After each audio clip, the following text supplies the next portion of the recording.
Alors, l'objectif de cette vidéo, c'est de s'entraîner à déterminer des limites avec des exponentielles.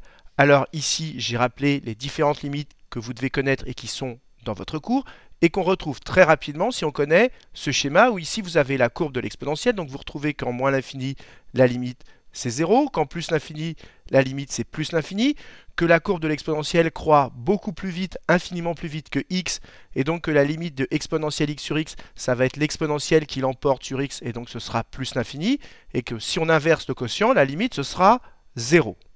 Alors ensuite, la technique pour trouver une limite, c'est déjà de regarder, je l'ai rappelé ici, si c'est une forme indéterminée ou pas. Alors comment on fait? Par exemple ici, on remplace tout simplement x par plus l'infini et on regarde ce qu'il se passe.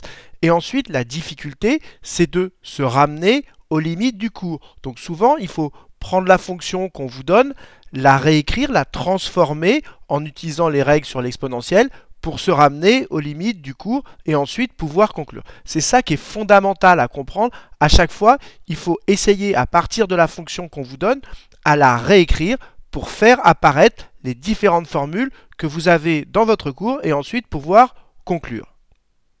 Donc voilà, je vous ai rappelé tous les éléments dont vous avez besoin pour traiter cet exercice. Donc maintenant, appuyez sur pause, cherchez bien ces limites, puis seulement après avoir bien cherché, regardez la correction.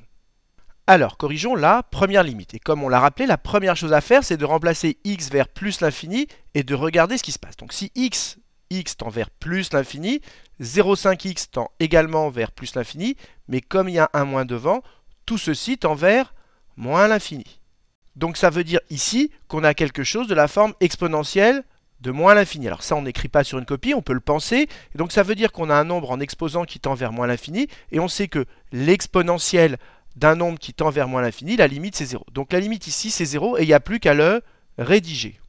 Alors on commence par écrire la limite du nombre qui est en exposant. Donc la limite de moins 0,5x quand x tend vers plus l'infini, c'est bien moins l'infini. Et ensuite il faut comprendre qu'ici on a une composée. On a la composée entre l'exponentielle et la fonction qui est en exposant ici. Donc ensuite, une fois qu'on a dit que l'exposant tend vers moins l'infini, il faut rappeler la limite de l'exponentielle en moins l'infini. C'est ce que j'ai fait ici. J'ai donc dit que la limite de l'exponentielle d'un nombre, quand ce nombre tend vers moins l'infini, c'est 0. C'est bien ce que j'ai. Si le nombre qui est en exposant ici, je l'appelle grand X, je cherche bien la limite d'exponentielle grand X quand grand X tend vers moins l'infini, et cette limite vaut 0. Et ensuite, on écrit par composition, puisqu'entre moins 0,5x et que l'exponentielle, c'est une composée, eh bien par composition, on en déduit que la limite du tout, c'est 0 quand petit x tend vers plus l'infini.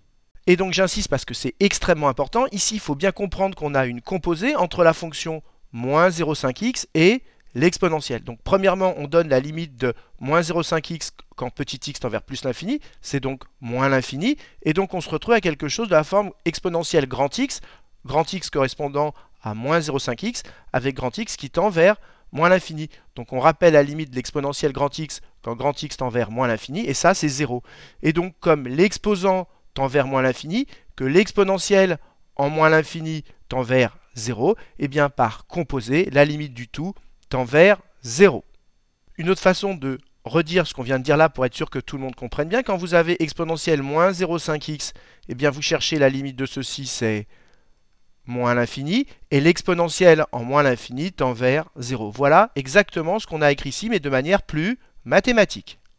Alors, corrigeons maintenant la question B. On cherche cette limite. Et cette limite, elle vous fait penser à quoi quand x tend vers plus l'infini? Bien, elle fait penser quand même à celle-ci de limite. La différence, c'est que ici, on n'a pas x, on a 0,1 x. Bien, c'est pas grave, qu'est-ce qu'on va faire? On va rajouter 0,1 ici, parce que regardez, il faut avoir le même nombre en haut et en bas. Donc, je vais rajouter 0,1 au dénominateur, mais du coup, il faut multiplier devant par 0,1 pour ne rien changer. Et là, si ceci, je l'appelle grand x, ceci, je l'ai donc appelé grand x, c'est de la forme 0,1 exponentielle grand x sur grand x. Donc je suis exactement dans cette situation. Et si petit x tend vers plus l'infini, ben 0,1 fois petit x tend également vers plus l'infini. Donc grand x tend également vers plus l'infini. Donc on est bien exactement dans cette situation où le x tend vers plus l'infini. Et la limite, ce sera donc plus l'infini. Et donc maintenant, il n'y a plus qu'à le rédiger. Donc si j'ai réécrit la fonction ici, quand je vois ceci, je dois penser à cette limite. Mais le problème, c'est qu'on doit avoir le même nombre là et là. Or, ici, on a 0,1x, alors qu'ici, on n'a pas 0,1x. Donc, je commence par rajouter 0,1x, et pour ne rien changer, je rajoute fois 0,1 devant.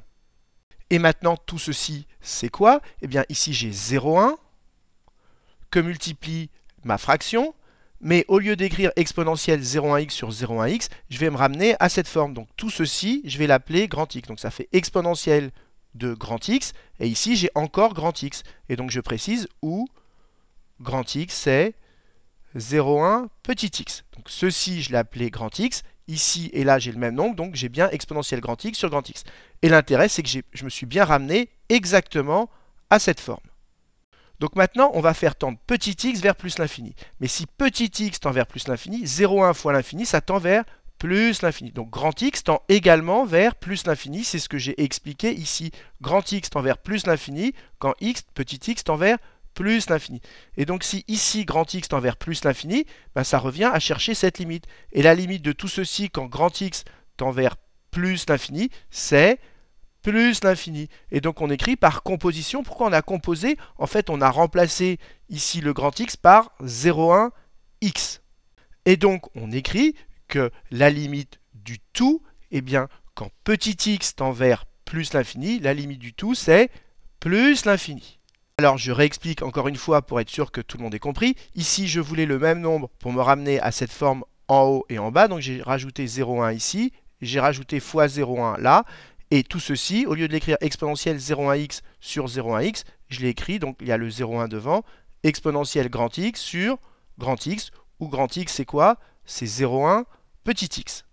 Alors ensuite, qu'est-ce que j'ai fait? J'ai fait tendre petit x vers plus l'infini. Si petit x tend vers plus l'infini, 0,1 fois petit x tend également vers plus l'infini. Donc, on démontre que grand X tend vers plus l'infini. Et si grand X tend vers plus l'infini, eh bien ici on a une forme exponentielle grand X sur grand X avec grand X qui tend vers plus l'infini. On a exactement ceci, sauf qu'à la place d'avoir petit x, on a grand X. Mais ce nombre, on pourrait l'appeler Y. Donc on peut très bien écrire cette formule avec grand X. Et donc cette limite, elle vaut plus l'infini. Donc ça veut dire que ce que j'ai entouré, exponentielle grand X sur grand X, tend vers plus l'infini. Et tout ce que j'ai dit là, on le rédige comme ceci.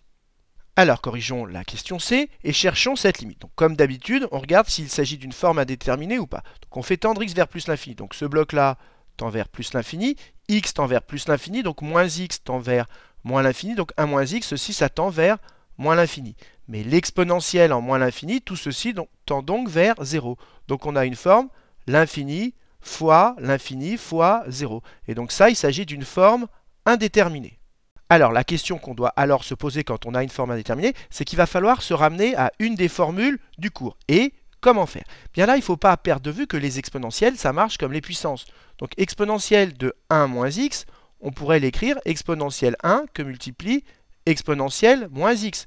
Pourquoi? Parce que quand on multiplie des exponentielles, les exposants s'additionnent comme pour les puissances. Alors, exponentielle 1, on peut l'écrire e, et exponentielle de moins x, vous ne devez pas oublier que c'est 1 sur exponentielle x. Alors quel est l'intérêt de faire ça? C'est que regardez, comme si tout ceci on le remplace par cela, devant on va rajouter un x, et donc si on multiplie par x, par exemple le x on pourrait le mettre là, on va se retrouver avec une forme x sur exponentielle x, exactement cette formule du cours. Donc voilà comment on peut se ramener de cette forme à une des formules du cours. C'est ce qu'on va écrire maintenant. Et donc je refais ce que j'ai fait ici au brouillon. X exponentielle à moins x, je casse l'exponentielle en deux, donc ça fait x exponentielle 1 que multiplie exponentielle moins x. Ensuite, exponentielle 1, ça fait e, et exponentielle moins x, on ne doit pas oublier que c'est 1 sur exponentielle x. Et regardez ici, le produit, je le fais dans l'ordre que je veux, et donc ici, j'écris e que multiplie x sur exponentielle x, et je me retrouve exactement avec une des formules du cours. Donc je me suis ramené au cours. Et nous, maintenant, on va faire tendre x vers plus l'infini. Et on sait que si on fait tendre, on est exactement dans cette situation. Quand x tend vers plus l'infini, tout ceci, ça tend vers 0. Donc e fois 0, ça tend vers 0. Et maintenant, il n'y a plus qu'à le rédiger. Et donc, j'écris que, d'après le cours, la limite de ceci, quand x tend vers plus l'infini qu'on avait rappelé là, bien cette limite c'est 0. Donc ce bloc-là tend vers 0. Donc si on le multiplie par e, ça tend également vers 0. Donc toute ma fonction, quand x tend vers plus l'infini, tend vers 0. Voilà comment on le rédige.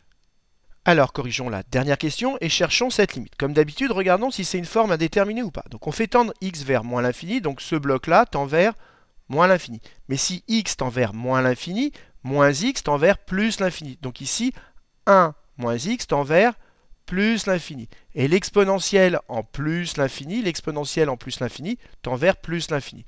Donc le premier bloc tend vers moins l'infini, le deuxième bloc, et il y a un fois entre les deux, tend vers plus l'infini, et quand je fais l'infini fois l'infini, ça fait l'infini en appliquant la règle des signes, donc moins par plus, ça fait moins l'infini. Donc le tout tend vers moins l'infini, et il n'y a plus qu'à le rédiger. Alors, allons-y, rédigeons, et on va commencer par chercher la limite de exponentielle de 1 moins x. Et pour trouver cette limite, on commence par chercher, comme d'habitude, la limite du nombre qui est en exposant. Donc si petit x tend vers moins l'infini, 1 moins x tend vers plus l'infini. Donc c'est ce que j'ai écrit ici. Et donc si le nombre qui est en exposant tend vers plus l'infini, l'exponentielle en plus l'infini tend vers plus l'infini. C'est donc une composée, parce qu'on compose exponentielle avec 1 moins x. Et donc on écrit donc par composition la limite, cette fois-ci de exponentielle de 1 moins x quand petit x tend vers moins l'infini, comme le nombre qui est en exposant tend vers plus l'infini, l'exponentielle en plus l'infini tend vers plus l'infini. Maintenant, on va préciser que la limite du premier bloc, c'est-à-dire qui correspond à x quand petit x tend vers moins l'infini, la limite de x quand x tend vers moins l'infini, c'est tout simplement moins l'infini. Et comme entre ces deux blocs, il y a un produit, on écrit par produit, la limite du tout, c'est plus l'infini fois moins l'infini, ce qui fait moins l'infini. Voilà comment on trouve la limite de cette fonction. Donc voilà, cette vidéo est maintenant terminée. Alors qu'est-ce que vous devez retenir de cette vidéo? D'abord, quand est-ce qu'on a une composée? Bien quand ici, vous n'avez pas juste x, mais une fonction de x, comme ici, ou comme là, ou encore comme ici. Là, vous avez une composée. Donc, première chose, repérer les composés, savoir trouver la limite d'une composée. Vous cherchez d'abord la limite de la fonction qui est en exposant. Ensuite, vous cherchez la limite de l'exponentielle en fonction de la limite de l'exposant, comme on l'a fait ici. Et ensuite, vous écrivez par composition et vous trouvez la limite du tout. Deuxièmement, quand par exemple ici vous avez 0,1x et qu'ici il n'y a pas 0,1x et que vous voulez vous ramener à cette forme, il ne faut pas hésiter à rajouter 0,1 ici et à multiplier par 0,1 devant. Enfin, il ne faut pas oublier non plus que les exponentielles ça marche comme les puissances et donc on peut les réécrire. Par exemple ici, vous voyez que x exponentielle de 1 moins x, on l'a écrit comme ceci pour se ramener à cette forme. Donc il faut pas, l'idée générale, c'est qu'il ne faut pas hésiter à réécrire la fonction sous une autre forme. Pour se ramener, c'est ça l'idée générale, il faut se ramener aux formules du cours. Et donc pensez à appliquer les règles de calcul sur la fonction exponentielle pour se ramener à vos formules du cours et ensuite à trouver la limite. Donc voilà, j'espère que cette vidéo vous a permis de mieux comprendre comment chercher des limites. Et comme d'habitude, si vous l'avez appréciée, n'hésitez pas à la partager et à la liker.